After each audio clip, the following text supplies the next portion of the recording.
Hi, Scott from Digital Fish with content that catches and some Cape Karikari fishing action. We headed out past the 100 metre mark to look for tuna and came across a school of fish on the surface. They were krilling trevally, so we kept going and scoped for signs of fish, dolphins hunting or birds working a specific area. I had a touch from a fish, or it could have been a jellyfish, after an hour of trolling. The water was getting bluer, and then we stumbled across some dolphins and a few gannets that would occasionally dive in for a fish. Jody got a hit on a red squid, but it let go. We spotted this bird which looked like it belonged to the albatross family while we kept looking for signs of fish. Jody got hit again, and this time it stuck.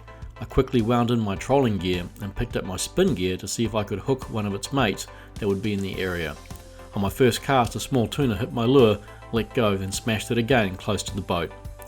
Skipjack tuna are nervous little tuna and fight very hard. They are streamlined and warm-blooded, so they have strong stamina and a big appetite. We had a double hookup which could end in disaster easily if the lines crossed, so we moved carefully around the boat playing our fish with one eye sideways. Skipjack tuna average about 2 to 3 kilos, with bigger specimens upwards of 6. They have a lot of blood and oil in the flesh and can be used for sashimi, but also make excellent bait. We headed back towards land and came across another school of unidentified fish. We trolled and cast lures, but nothing was interested, so we kept moving with a plan to do some bottom fishing. We passed Marlin Rock, an awesome looking LBG platform that has had marlin hooked from it in years gone by. Looking for a comfortable spot to anchor, we moved inside of Cape Karikari and passed more birds working. Before wetting a line, we sent the splash drone for a fly.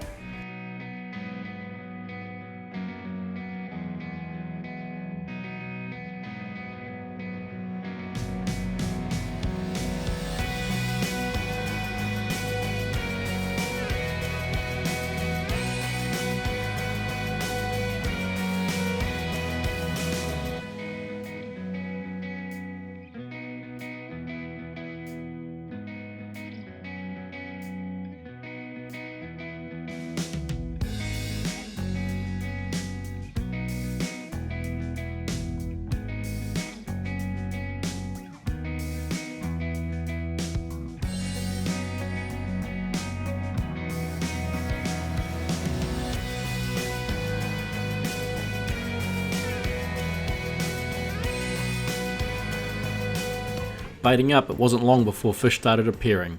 The first fish wasn't very big, but it was certainly ugly. These scorpion fish are usually small, but you can eat the bigger ones, just don't get spiked as they carry a toxin in their spines and it hurts worse than an Aussie boasting about a cricket score. A snapper was next up and it was looking like a good size to keep, but since the fishing had been going off and we had some fish already, I decided to release it and see if we could catch a big one. The next fish was actually a Moray Eel. Handle with care and release as soon as possible. We were using a top catch specialty bait, the blue moraji. Blue moraji are a fish similar to a yellowtail mackerel but aren't mushy after freezing. I've caught a few species on blue moraji bait. They're quite oily and can be used whole or cut. One of the methods I was trying today was to cut a fillet off one side and then use the whole fish so that the filleted side would leach blood, oil and smell into the water, but there would still be a frame of bones to prevent it from being picked to pieces too quickly by smaller fish. I was using a double hook snelled rig with 6 baro and 7 baro hooks and 60 pound leader for a mooching snapper.